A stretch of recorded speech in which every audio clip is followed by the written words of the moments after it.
HHDG.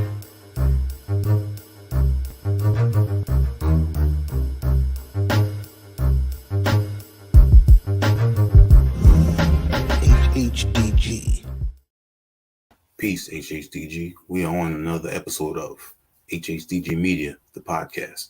And shout out to our family making this possible every week, every month, and every year. That is our HHDG Media Inc. company, which consists of myself, Skelly Top, Rock Vader KB, T. Smith, and the Mayor. Shout out to everyone tuning in through our YouTube channel, as well as our Facebook group, HHDG Hip Hop Discussion Group.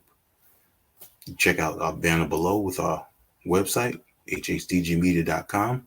Check out the latest music that we put up there, as well as the merch and future events.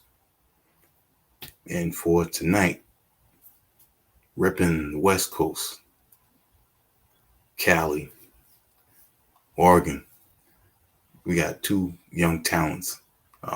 One I recently discovered probably about 2 years ago, and the other I've known through a production crew, which we'll definitely get into their type of dark, melodic type of production that I came to know them from. And when he went and started doing the solo work, just seeing more of what else he's capable of. And I'd like to see how much further he can go with the production. He linked up with a dope MC coming out of Portland by the name of Milc. Another talent that I discovered through listening to another producer, also from Oregon, by the name of Calvin Valentine. They did dope work together, Tiger Milk. From there, just continues to see his name popping up. I'm like, let me check who this is. Oh, he's working with Andy Savoy now. Keep checking more and more. And for the producer that's also going to be on tonight, Televangel, he's continuously putting in work. Just dropped 2 dope projects with AJ Suede. I'm sure a lot of y'all know about him by now. And I'd like to know as well, how did y'all linked up with the whole Wrecking crew for some of these remixes and just Zilla Rocca, Curly Castro blessing y'all with ill rhymes on the extended version of the new album. I'm sorry, Neutral Milk Motel. So without further ado, I'd like to introduce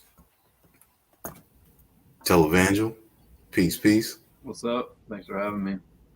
No doubt. And Milk. What's happening? How you doing? Good, chilling. Cheers. Good. Man,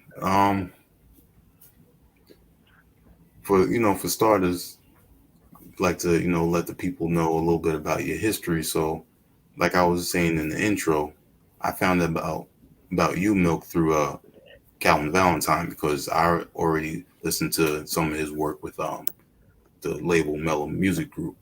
He had Yeah. Seats on there, Keep Summer Safe, and I think there was another project as well. So did you grow up with him? Nah, he's from Eugene, which is like Mhm. a little couple hours south of. I'm from Portland, Mhm. but he moved up to Portland, and we didn't really even know each other like that until he moved to LA. It was really when I got into contact with him over like the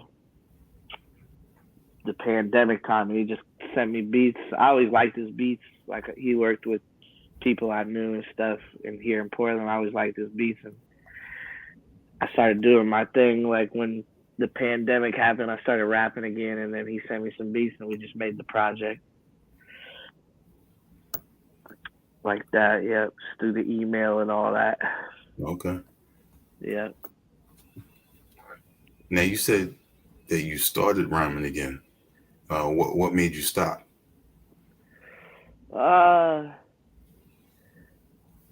just a lot of just like I mean I always rhyme, but I just wasn't putting anything out or like taking it Music, very okay. seriously. But like I just was like it wasn't really going nowhere for me here really in Portland, and I think I just needed a break or something. So I took like a few years off, and then I came back. Came back, yeah. Like during the pandemic, really. Like I got laid off from my job, which is the first job I ever had. And I was like, damn, what am I finna do? And I was like, I just started rapping, rapping again, like a lot. Put out a lot of music. And still going. Man, that's good to hear. Televangel, are you originally from Oakland, or is it the opposite?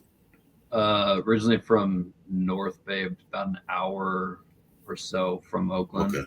Yeah, small town. But basically, as soon as I was like 18, I moved to San Francisco and lived either in San Francisco, Oakland, or Seattle. So, and then now I've been in Portland for like 4 years. Okay. So how did the two of you end up start working together? I actually didn't know about him, but I was going to this it was a Cadence Weapon and Fat Tony. Fat Tony show, and he was opening, and I was like, oh, he's dope. Like I don't feel like I normally see openers, like local openers, I'm like super impressed by, but I was like, oh, he's got plus I judge white rappers a little harder, not gonna lie, like but no, he had charisma, like he was good with the crowd, like plus I think there's a lot of rappers that just like kind of phone it in live, and he was good. So I saw him again opening for Arm & Hammer, and I was like, okay, I'm gonna say what's up to him because he was at the merch table. I was like, oh, we follow each other on Twitter, but and then he told me he liked my work with Nacho Picasso. Like, okay, cool. Like he actually knows my stuff, and I was like, oh yeah, we should work on something. Or I don't know if I told you then or if I hit you online later. I don't really know, but yeah. No, like, I think I hit you to work. Okay. On Twitter, yeah, okay. I was like, let's get going, and then it kind of happened fast. We just kind of went. It was like pretty quick. Yeah. So he started coming over here and recording. He's fast, like you're like a one take Jake. So I sent you some beats though, I think before you even came over to record, but yeah, we got it done. Something like that. Yeah. Yeah, that was quick. It's probably the first time it happened, like seeing you live first and then making it happen online, where like a lot of my collaborations happen like that's some real hip hop shit. He had to see me live. Yeah. He had to see me, fucking control the crowd when something. No, I'm just like, but yeah. Yeah.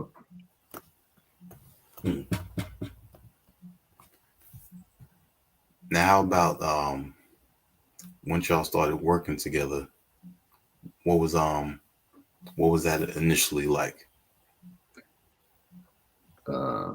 Well, I'll give my answer first, and then you go. I mean, I think we're like initially we're just like trying to get to know each other a little bit, because like I think at this point in my life, I'm like I just want to make sure I like people that I work with, that I like to vibe with them. So yeah, we were kind of just like talking, but then just like started playing beats and he started rapping. Yeah, I don't know. What do you think? Yeah, I guess, getting to know each other for sure, and then kind of getting to understand like what each other's like tastes are in life, because other than Nacho, I really didn't know that much about him. And Nacho, when he was making music, Nacho, that had to been like 10 years ago at that point, I think, or something like that, or close to 10 years the Nacho stuff came out. But once I started like getting a little more familiar, yeah, like it was easy. It was like easy to just do. I think we both don't overthink things too much, so shit moves quickly. Like we just let each other do what each other do, and then like I'm not really too picky about beats and beat changes. Like I just think Ian's dope, or Televangel's dope, so I just rhyme over whatever, and then I trust him. He's like a producer's ideal collaborator because he's fine with like any post production I do, because a lot of the songs I would record and then I'd switch out the beats. Like I feel like I did that for like maybe 75% of the project.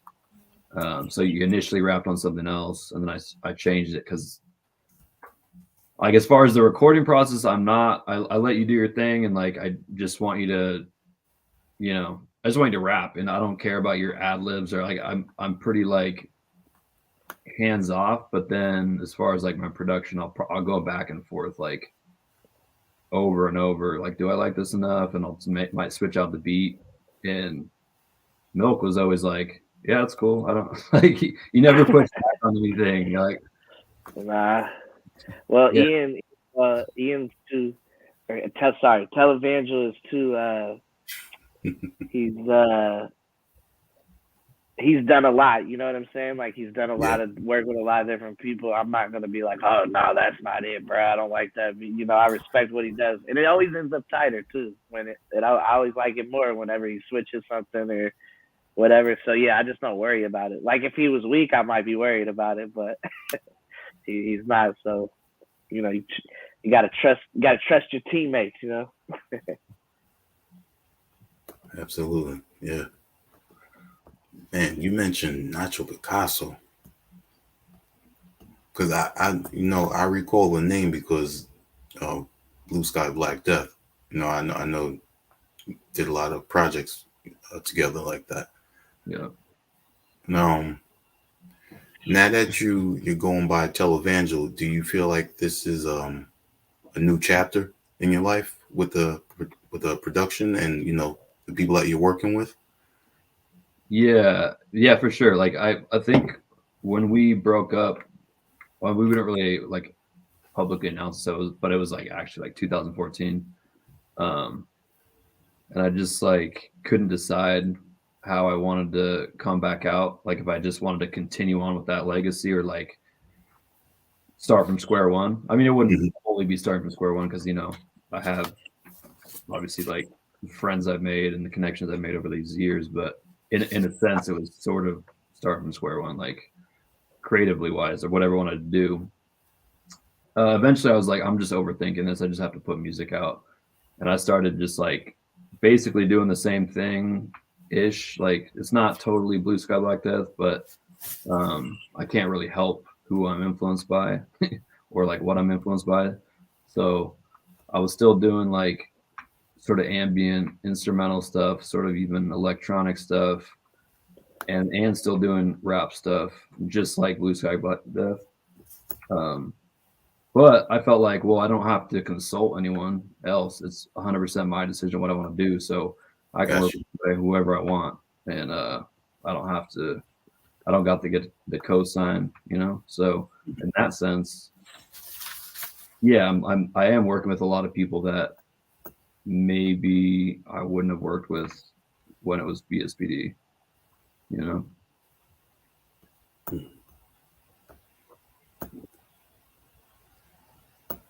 Now with you went by other names before. What was your very first name that you went by? Like with Blue Sky Like That, or even before, like even before, yeah. Oh yeah, I was like a teenager, and I went by Rev Left, like Reverend Left. That's fire. Yeah, I had I got ordained by the Universal Life Church like when I was a teenager. No, like when I was like 6th grade. Wow. It's just like one of those like online things where you just like put your name in and they just send you a little piece of paper. You're a priest now, you're a reverend. And I'm left-handed, so that's where the left came from. Okay. And then and I think Kingston, my old partner, suggested Young God. He saw actually it sounds like a very like hip hop name, but Mhm. it actually he was looking at my CDs, and there's this record label that's called Young God Records. They put out like the guy from this band, the Swans. It's like this industrial band. So he's like, "Oh, that's kind of dope. Like, let's call you that." And I was like, "Okay, I kind of like that." But then I was like, "It sounds a little too Eventually, after BSPD, I released a couple stuff by Young God, but I was like, it sounds a little too generic.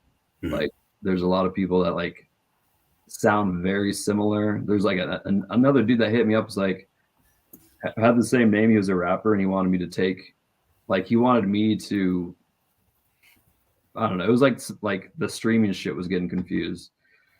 And I was like, I'm not even really this attached to this name. So then I decided to switch it out, even though I still have my releases up as Young God, like a couple releases. But Mhm. And you kept with the religious tones with Televangel. yeah, it's funny. I'm not super religious, but it was just it's just been a theme. So I just kept with it, and I was like, well, as far as the SEO, the searchable stuff, there's not really any other Televangel, so it's immediately my stuff would pop up on Google. So I was like, I'll go with that.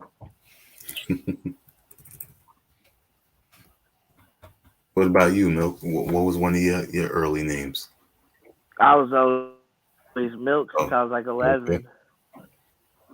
So it's I think there's a ton of Milks, but thank God for some reason I spelled it with a C when I was little, so that helps out a little bit. But yeah, I just never changed it.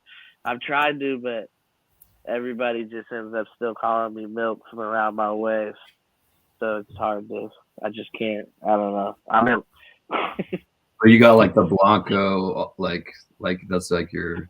Yeah, I'll say Blanco. I call myself Leche or whatever, but yeah. I'm just I try to change it, but I can't because people. I was back in the day when white boys in the hood only had 4 names. You could either be Casper or Milk or Ghost. So that's what it was. So it was I was Milk. Gotcha. Where does this energy come from? Because when I listen to your lyrics, you emanate that energy, that positive, keep going type of energy.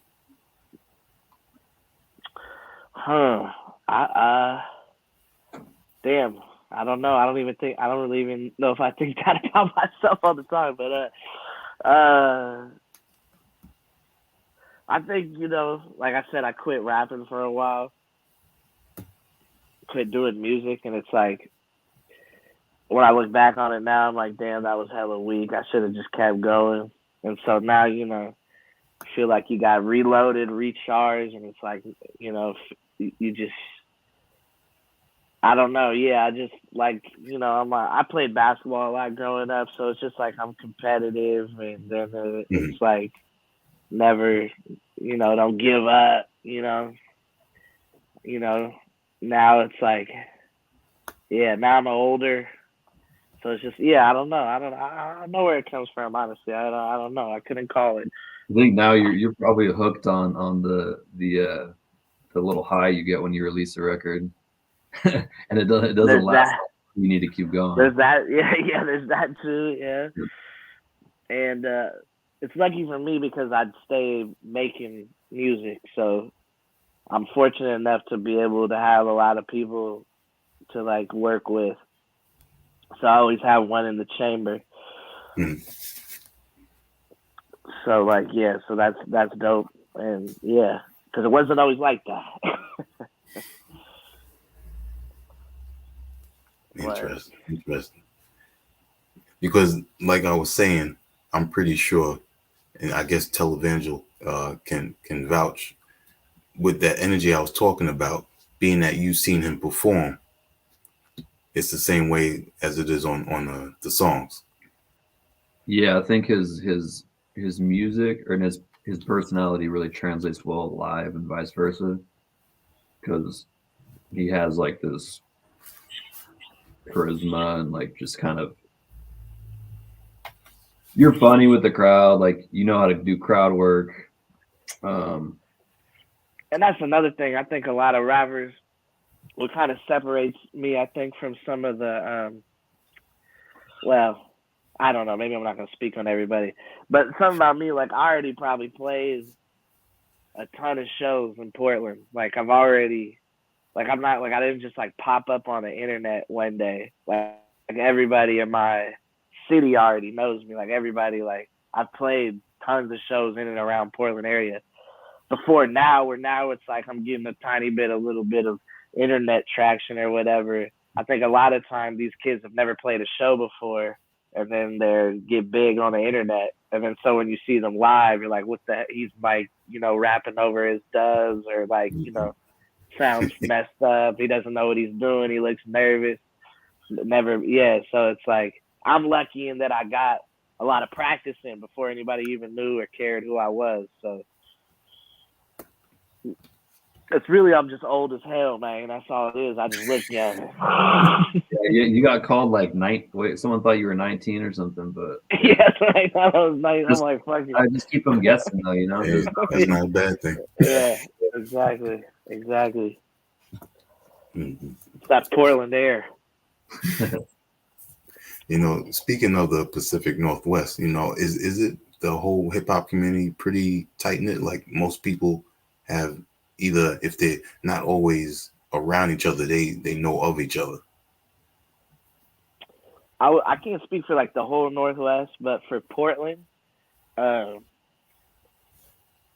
it's definitely tight knit. Yeah, like most of all the like we all know each other. Like all the rappers like went to school, but we just have a problem, I think, with getting on platforms and things like that to like elevate, to like get your name out. We're kind of stuck in our own little circle, you know what I mean? Like it's hard for folks to break out of Portland and reach like national attention, even on a super underground level. I feel like fools in Portland really want to be the best local Portland rapper. It's like kind of hard to see above outside the city sometimes. Yeah, I think when I lived in Seattle, which I only lived there for 2 years, but it was very tight knit. Like you would see the same people hanging out the same spots. You run into the same artists. Everyone knew each other. Like I got grandfathered in quickly because of Nacho, so I felt like I immediately knew everyone too, and I only lived there 2 years. And like the same thing with Milc. Like I'm only meeting a bunch of people here because of him, basically, because I'll just be at home, honestly. But yeah, it feels kind of insular, but like, I think Portland and Seattle have sort of like I don't want to call it like big brother, little brother thing. I don't really know what you would call it, but I feel like there's some sort of communication, but I don't really know. You probably know about that more than I would. Yeah, I just think it's just weird. And we're in the Northwest. We're like both Portland and Seattle is like we're kind of in no man's land, especially when it comes to rap. Like the closest like viable scene to us is like a 12-hour drop. Like it's far away, you know. Like the Bay would be like the closest like place that has its own like rap ecosystem that's moving and have had crazy things happen. Like Portland and Seattle both have had like a couple artists pop in a big way, but as far as like the scenes, like as a whole, I don't think they've got much like traction or like notoriety or publicity or anything like that. Gotcha. Like I think partly like a maybe lack Seattle more. Yeah, lack of infrastructure, and I think Seattle might. Go ahead. No, I was just saying. I think like it doesn't help that the perception of both the cities are a specific way. Like people think Portland, they're gonna think like Portlandia. They're like, do I want to listen to a rapper coming out of Portlandia? Oh my So I think goodness. I think that doesn't help as far as like getting yourself out there to a national audience or international audience. But Hmm. I don't know. What do you think about that, Milk? Yeah, for sure, definitely, yeah. And like it should be said, like nobody was checking. Like very few people were ever checking for me before like Ian started fucking with me. Like honestly, like I just got lucky. Like I feel like I got like into this thing like out of like just luck. Like it's not like it's a very few like Portland rappers like have had just like a chance. You know what I'm saying? Like, and yeah, because there's no infrastructure, there's no labels, there's no like, yeah.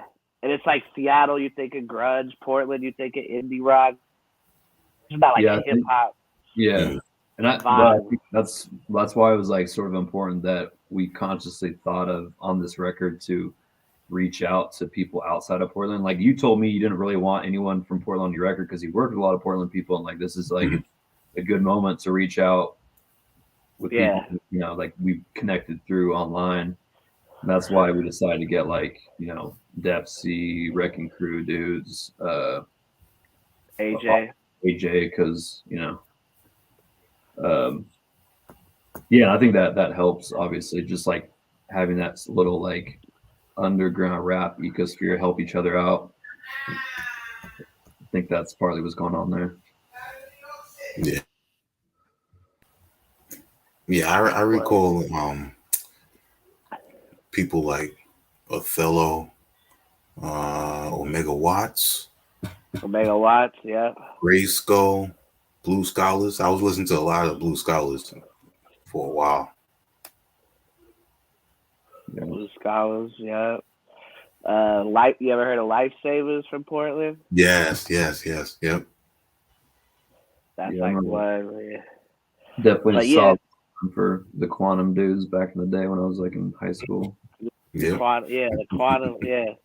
Yeah, Shout out to Versatile from Lifesavers. Yeah. Yeah. So being what Televangel was saying about reaching out to other uh, producers and MCs, and you got the Wrecking Crew. I've been listening to these guys for a while now, and when I saw their names all over, the extended stay, I was like, Yep. wow. And then the remixes, amazing, man. Yeah. Thank you. Yeah.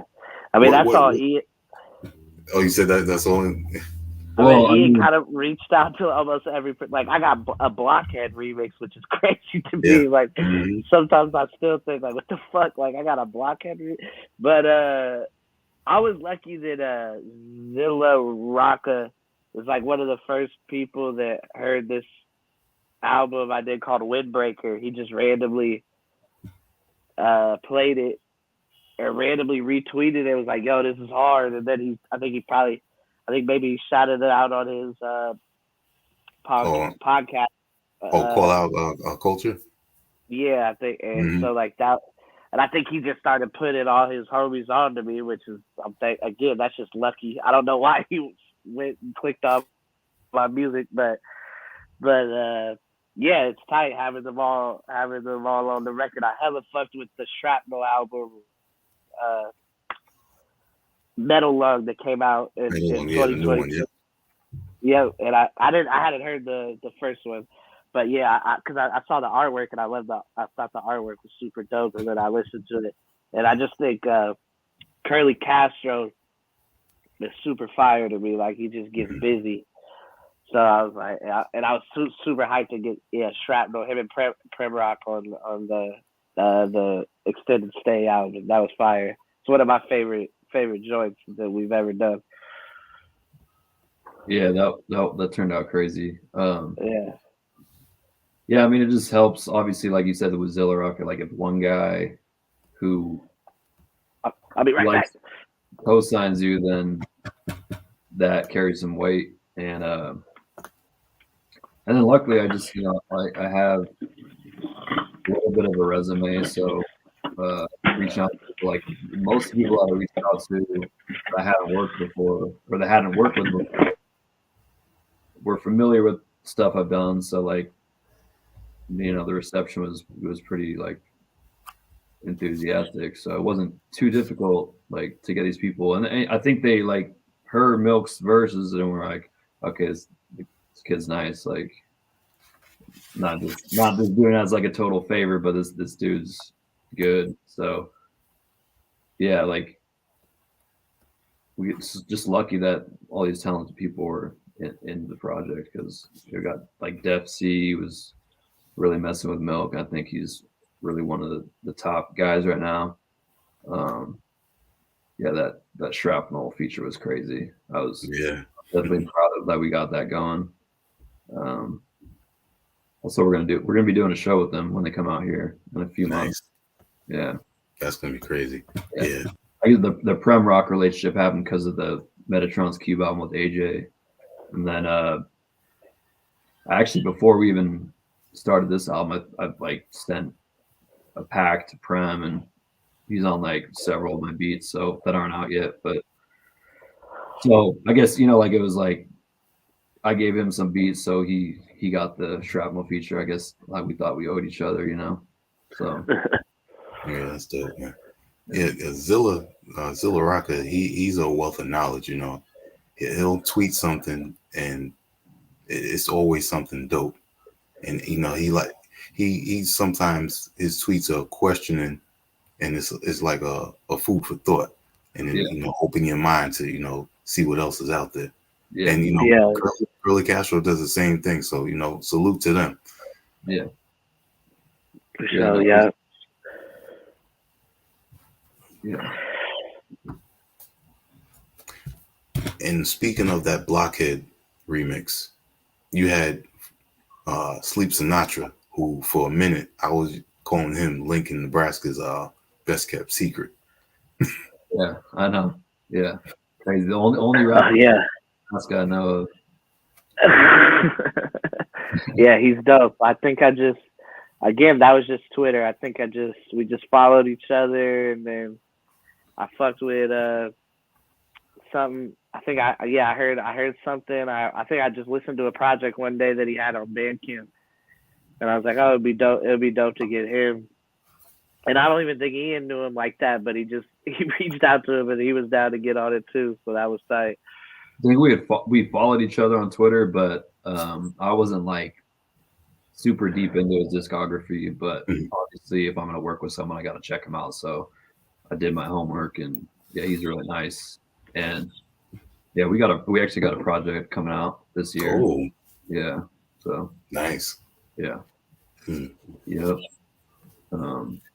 No, but he's just. I mean, I feel like everyone who's on the album is very like ambitious and just ready to work. Works hard. Yeah, works hard, like very focused and putting out lots of stuff. And it's like, I swear there's like this scene, but nobody's really like called it anything but there's like this weird, and it's not like it doesn't exist in just like a little it's not a regional thing. It's like just this weird little community that somehow is starting to build, and people are starting to like get bigger and bigger within it. Which I think AJ might be like the one out of this to like really take it to the next level. But yeah, it's cool. It's tight. It's like again, I just kind of tripped up into it. I didn't know about it till like 8 months ago, but it's tight. I fuck with it. Yeah, AJ was like, yeah, we'll let Milc in. Yeah. Yeah, facts. Yeah. Now, correct me if I'm pronouncing his last name incorrectly. Is it Andy Savoy? Yeah, you got it. Yep, okay. Exactly. All right, cool. So, being that you mentioned, Zilla Rocka spoke about the Windbreaker XL project. That project right there really, I mean, I heard about Tiger Milk, but that project right there, I think that started to set the tone for you, Milk. And not just the features. I mean, it's really you. You know, the features is just there, you know, to complement you and Andy. But like I Yeah. said, that really, I think that set the tone. Yeah, I think that was like the first thing I put out where like I could kind of, well, it was through this label called Fresh Selects that Yep. is based out of Portland, Portland, but Kenny's put out, I'm like the only Portland rapper I think he's ever put out, but he's put out a ton of other stuff and like more like beat tapes and singers and jazz and all types of stuff really. But yeah, I sent him out, he kind of got in tune with me like as I started getting back into it like in 2020, and he just said keep sending me stuff, and I sent him that, and he was like, oh, I'm trying to put this out through the label, and you know we got a joint with Blue on there, which was tight, which was like at the time amazing. I was super hyped on. And Andy, I grew up with Andy. He's friends with my one of my older brothers, and so that was easy right there. And it was cool because I got to record that in like a big nice studio in Seattle, and I got like more familiar with the Seattle cast because of that album, which was fire. And yeah, no, I definitely see that as like my first project that like, you know, like it started like things started picking up after that. Mm-hmm. And shout out to Kenny from Kenny Fresh. Yeah, shout Fresh out Select. Fresh Select. Yes, indeed. Yeah, that's another label I've been tuning into for quite some time. You know, they put out a diverse amount of music, like you were saying. And also shout out Trox, you know, producer from Portland. Oh yeah, he's a beast. Yeah, me and Trox got a project, but wow. I gotta fly I gotta go see him. But I'm about to go to LA on Friday to finish Tiger Milk 2 with Calvi also. Ooh. Yeah. And then me and Ian will probably do ours like probably finish that in like a month. No, I don't know, but probably honestly. So yeah, a lot more coming, a lot more with all the shout out to Trox. Trox also helped me a lot along the way, like telling people about me. He's always, oh yeah, that's dope. Yeah, he always is bigging me up, thankfully. But yeah. You know, and speaking of working, you got another project coming out soon, Horseradish. Oh yeah, fuck yeah. Forgot about I just announced that. Yeah, me and my bro, Golden Beats, who's another kind of Seattle-based cat that moved to Portland, and we just finished a little eight joint project. I recorded kind of last December, I think, mostly, and yeah, it's tight. Yeah, we got some cool features, and that'll be out April 7th. We got Warren Buffett tuning in. He said, "Big up to all the great new work, both of y'all." What's up, Warren? Good looks, Warren Buffett. Fire name. Yeah.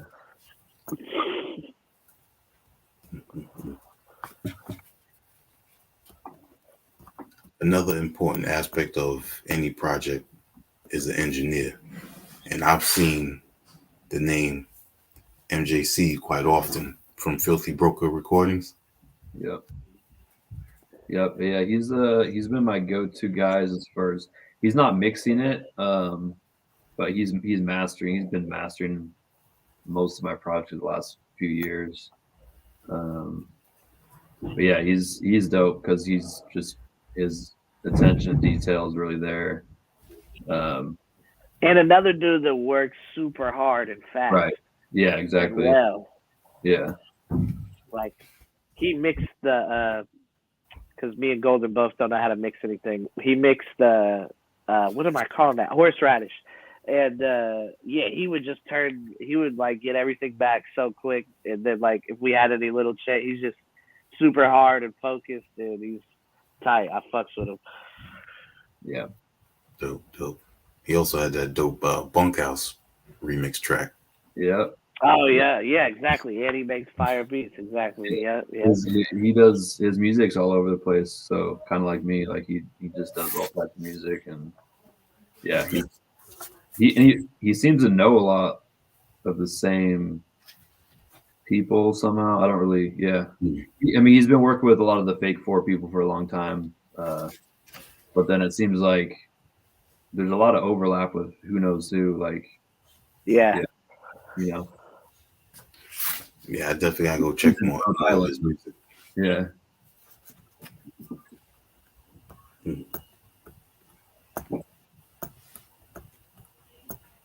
So, Neutral Milk Motel came out in November, and the extended stay came out in February.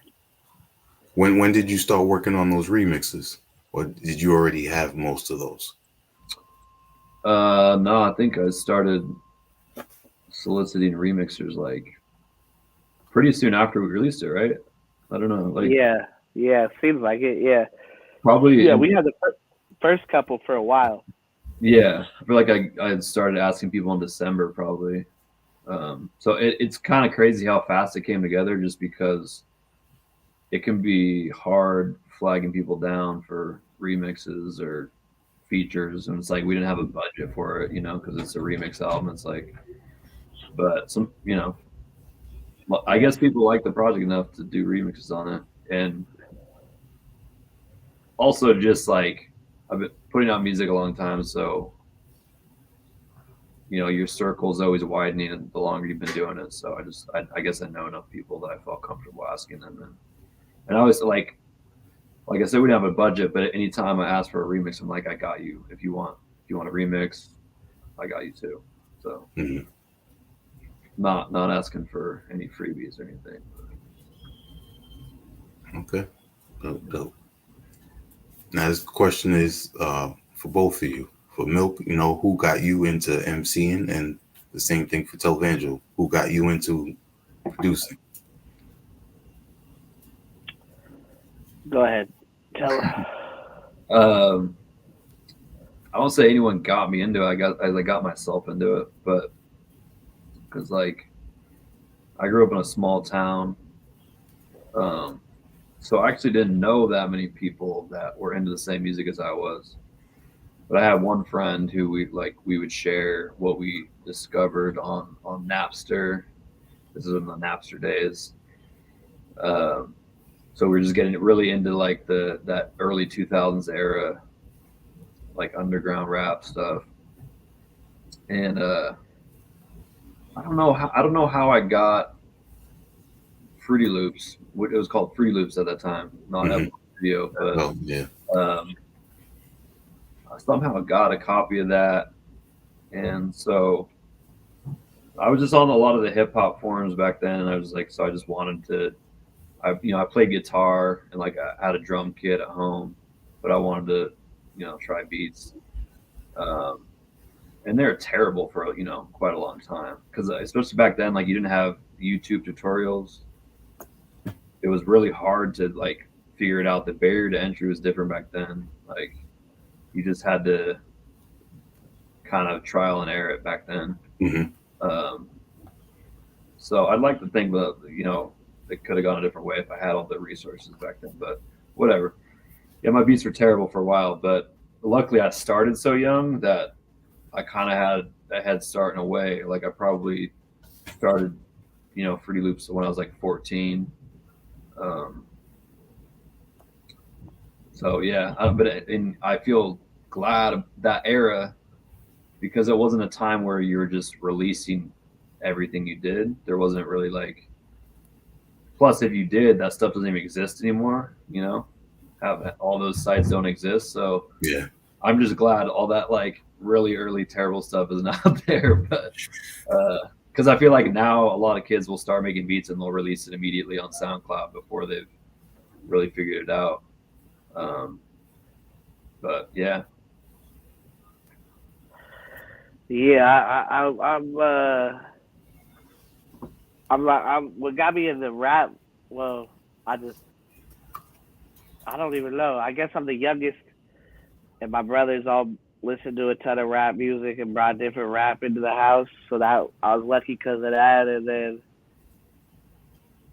there was I grew up like down the block from a park that was popular at the time. So a lot of people would be at the park just freestyling, smoking, drinking 40 or whatever, and freestyling and uh while I was hooping and shit like that. And I wrote my first. I was super young when I started. I was like 11, so it's a long, long time ago. So and I just the environment. Everybody was listening to rap around me. That was just what it was, and it's like I just hella liked it. I think a big thing for me, like when I found out like what it was to be like nice, was Big L, like when I found out, I was very young. Like I was probably like 11 or 10 or something, and like I started listening. For some reason, my brain understood that he was just like dead nice, which he is. It's not like, but it's just like I was like, oh, if I could be like anywhere like half as good as that, like that would be tight. So yeah. That's dope. Mm.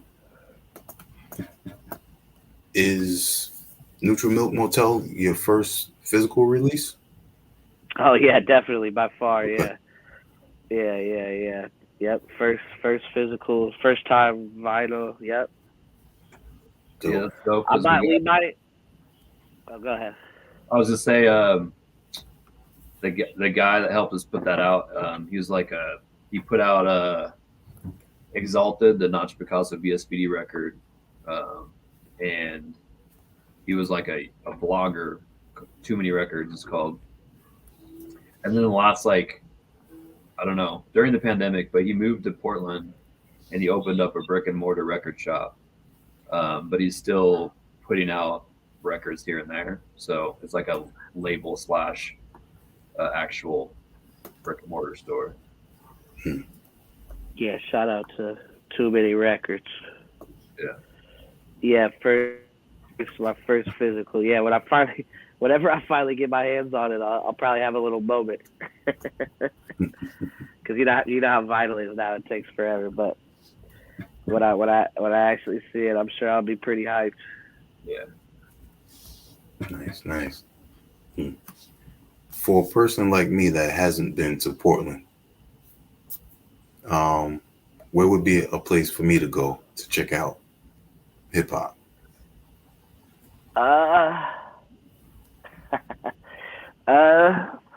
You could, I mean, there's a couple monthly hip hop shows that they got. One is called The Thesis, which is at this place called Kelly's Olympian. I actually performed at the first one ever a long, long time ago. So it's been running, I think, almost 10 years now. And they have a bunch of younger cats and older cats, whoever, and then there's this pizza shop that has a small venue right next door to it on Mississippi Street. They have another monthly called Hungry Hip Hop. And I didn't even know about that. And actually that was dope. They got a bunch of dope. They got dope people there.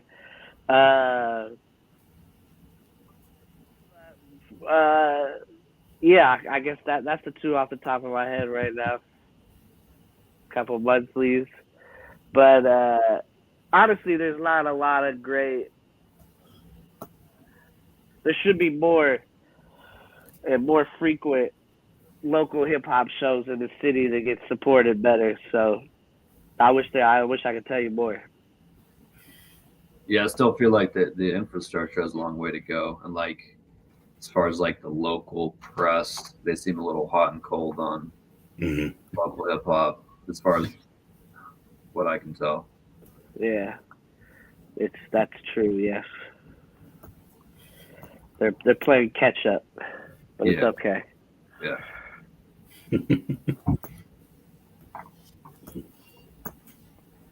Televangel, I noticed you're quite the photographer. What's one of your favorite things to take pictures of? Ooh. I mean, it usually happens if I'm traveling, right? Because it's like I don't really bring a camera around, around Portland or with me, but yeah, just whenever I'm traveling, it's like, oh, it's anything that catches my eye that I don't see every day. It's like, oh, I gotta capture that. Plus, now I'm just filming my kid all day. So, but yeah, I haven't I don't like take it seriously, but I do enjoy it, and it's just kind of like a little side hobby because I just feel like anything that falls under creativity is like, I don't know, it's just an extension of music. That's why I just like any picture I take that I think is cool, I would use that on Instagram or whatever with my music. So Nice. Mm. Um, Freestyling. I noticed Milk. A lot of people, caught on to the freestyles that you were putting up. Yeah. Yeah, that's just you having fun from what I'm seeing. Yeah. I love rapping. Like, I mean, that's what I mean,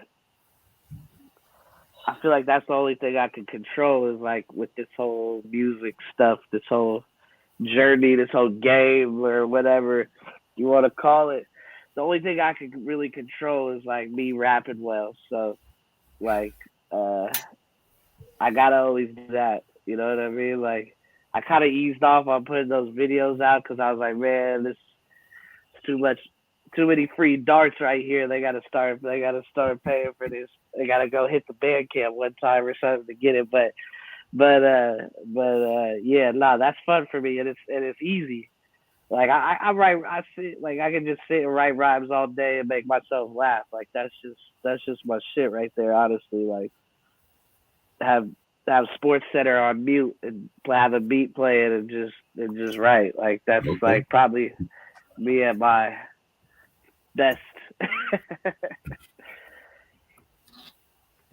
Mm-hmm.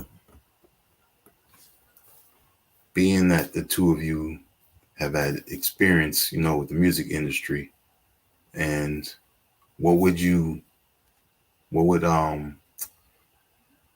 what words of wisdom would you give an up and comer producer or MC?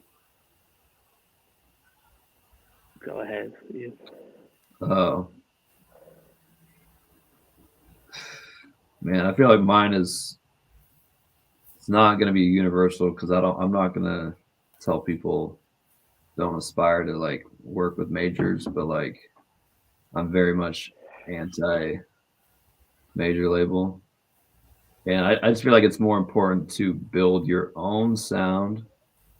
Try not to sound like anyone else. Listen to as much stuff as possible so your influences sort of melt together. And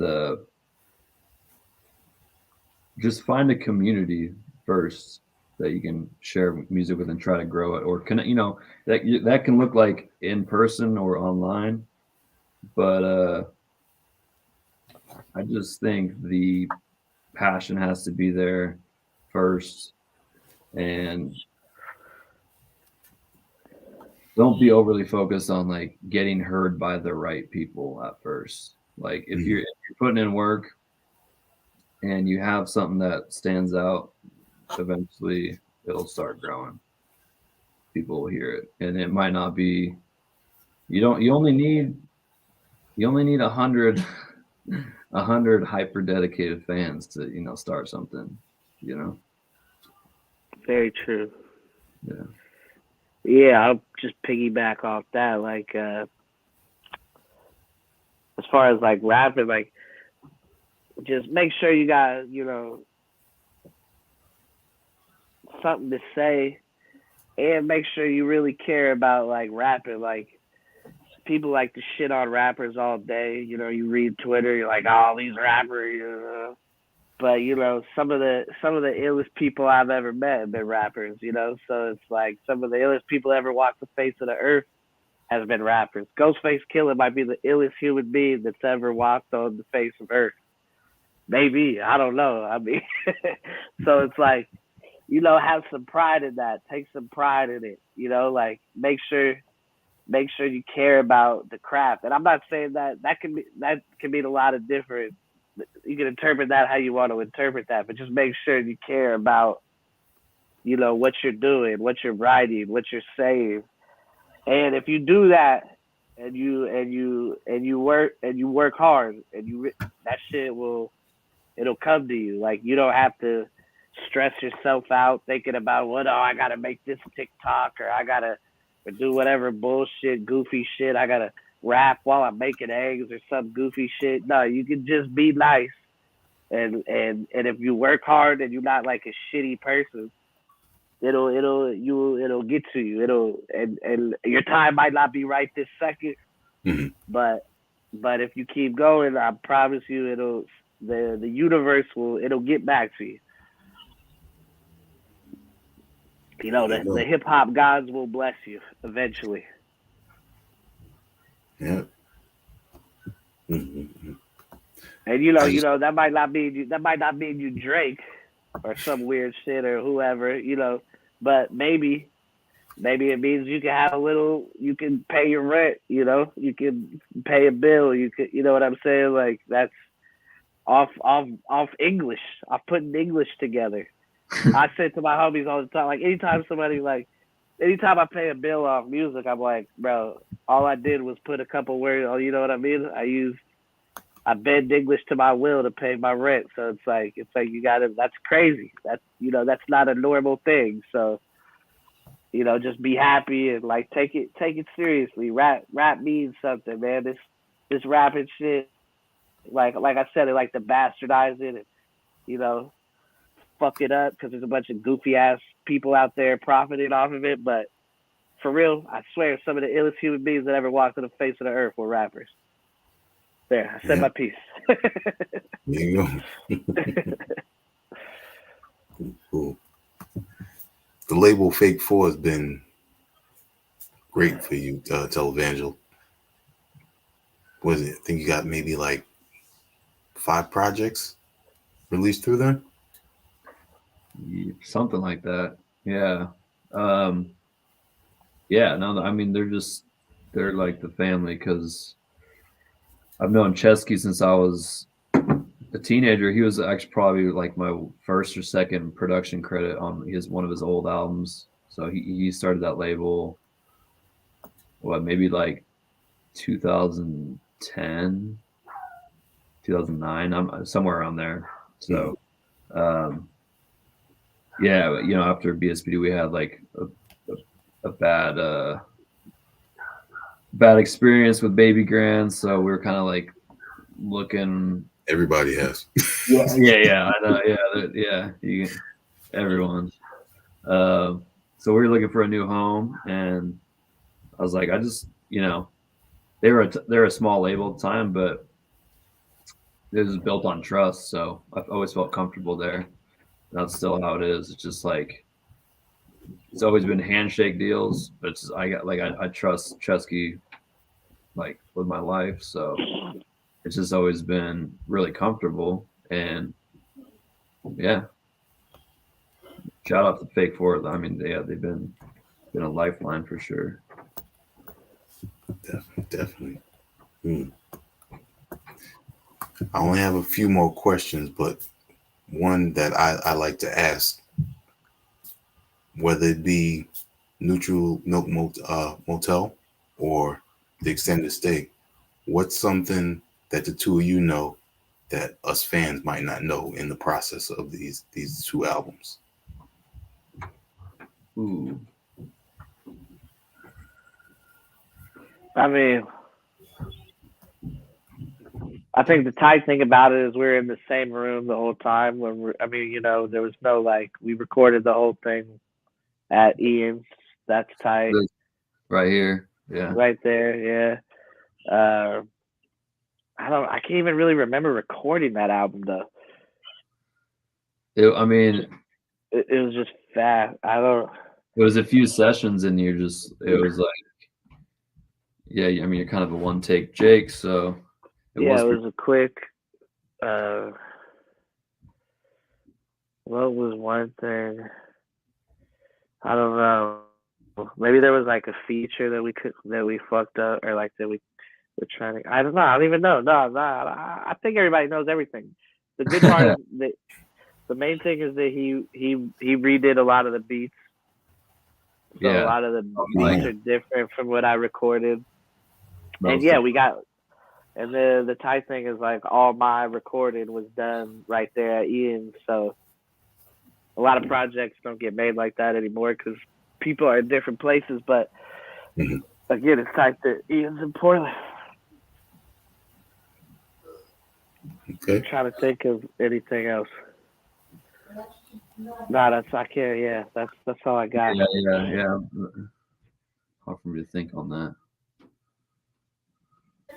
All right. It's all good. Milc Televangel, I appreciate you taking the time. I appreciate the music that y'all put out. For Thank you. those that are not familiar, definitely go check out Neutral Milk Motel as well as Extended Stay, Tiger Milk, AJ Suede projects with Televangel. I mean, the list goes on. Yep. Thanks. Thanks Thanks for having us. Yep. Definitely. Let the people know where they can go and reach out and see you on the socials and as well as support the music. Yeah. Instagram is Televangel. Just like the name you can see in my square right there. If you want to follow me on Twitter, but it's not necessary. It's Zero Young Zero. Want to buy my music? Go to televangel.bandcamp.com, and then all my music streaming everywhere. Yeah, you can follow me at Milkman or wherever, like Instagram and Twitter, and yeah, my music is streaming under Milk everywhere. Please go buy Neutral Milk Motel on at Televangel's Bandcamp, and yeah, word. Thanks for having us again. Yeah, thank you. Appreciate it. Absolutely, man. You're more than welcome to come back on, whenever you got another project, which y'all definitely have that coming soon. And look forward to the West Radish next month. Cool. Thank you. Yeah, good luck, man. All right, bro. Peace. On behalf of HHDG Media, we're going to say peace. Peace.